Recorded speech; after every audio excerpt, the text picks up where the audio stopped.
அனைவருக்கும் வணக்கம். என் லைஃப்பில் இந்த மாதிரி ஒரு பெயின்ஃபுல்லான ஒரு சுச்சுவேஷனை நான் ஃபேஸ் பண்ணதே கிடையாது. மனசு முழுக்க வலி வலி மட்டும்தான். இந்த சுற்றுப்பயணத்தில் என்னென்ன மக்கள் பார்க்க வராங்க, அதுக்கு ஒரே ஒரு காரணம் தான் அவங்க என் மேலே வச்சிருக்கிற அன்பும் பாசம். அந்த அன்புக்கும் பாசத்துக்கும் நான் எப்பவும் கடமைப்பட்டிருக்கிறேன். அதனால தான் இந்த சுற்றுப்பயணத்தில் மற்ற எல்லா விஷயங்களையும் தாண்டி மக்களுடைய சேஃப்டி, அதில் எந்த காம்ப்ரமைஸும் பண்ணிடக்கூடாதுன்றதுக்காக தான் அது என் மனசில் ரொம்ப ஆழமாக இருக்கும் அந்த எண்ணம். அதனால தான் இந்த அரசியல் காரணங்கள் எல்லாத்தையும் தவிர்த்துட்டு ஒதுக்கி வச்சுட்டு மக்களுடைய சேஃப்டி மட்டும் மைண்டில் வச்சுக்கிட்டு அதுக்கான இடங்களை சூஸ் பண்ணுறது, அதுக்கான இடங்களை பார்த்து பெர்மிஷன் கேட்குறது, போலீஸ் டிபார்ட்மெண்ட்டில் அதை ரிக்வெஸ்ட் பண்ணி கேட்போம். ஆனால் நடக்கக்கூடாதது நடந்துருச்சு. ஆனால் மனுஷன் தானே. அந்த நேரத்தில் அத்தனை பேர் பாதிக்கப்பட்டு இருக்கும்போது எப்படி அந்த ஊரை விட்டுட்டு என்னால் கிளம்பி வர முடியும்? நான் திரும்ப அங்கே போகணும்னு இருந்துச்சுன்னா அதை ஒரு காரணம் காட்டி அங்கே வேறு சில பதட்டமான சுச்சுவேஷன்ஸ், வேறு சில அசம்பாவிதங்கள் அந்த மாதிரி எதுவும் நடந்துடக்கூடாதுன்றதுக்காக தான் நான் அவாய்ட் பண்ணேன்.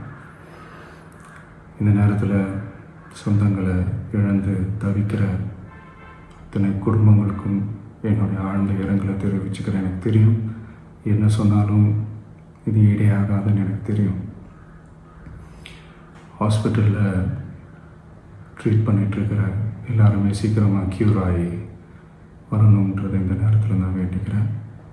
கூடிய சீக்கிரமே உங்கள் எல்லாரையும் நான் சந்திக்கிறேன். இந்த நேரத்தில் எங்களுடைய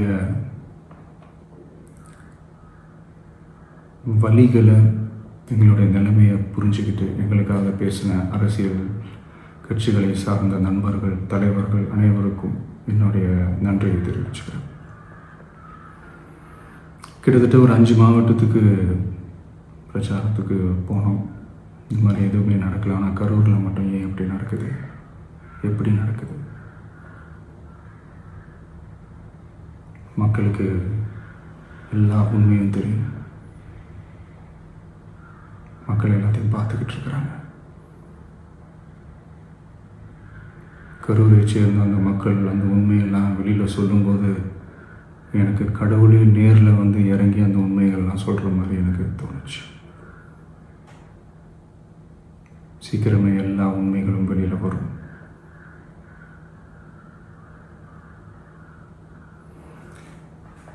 எங்களுக்கு தரப்பட்ட இடத்துல நாங்கள் போய் அந்த ஸ்பாட்டில் நின்று நாங்கள் பேசிட்டு வந்தோம். அதை தாண்டி எந்த தவறும் எங்கள் சைடில் நாங்கள் எதுவுமே செய்யலை. பட் இருந்தாலும் எங்கள் கட்சியை சேர்ந்த நிர்வாகிகள், தோழர்கள் மேலே எஃப்ஐஆர், அது மட்டும் இல்லை சோஷியல் மீடியாவை சேர்ந்த நண்பர்கள், தோழர்கள் அவங்க மேலே எஃப்ஐஆர்லாம் போட்டு இப்போ பிடிச்சிக்கிட்டு இருக்கிறாங்க.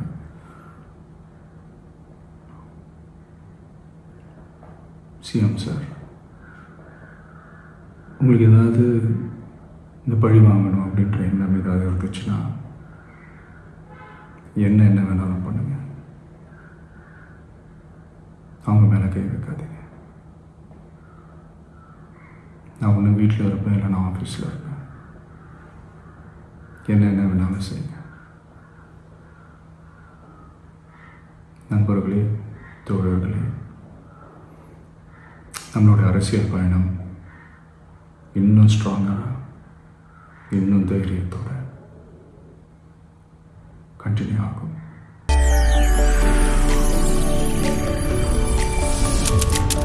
NTV UAE to the world.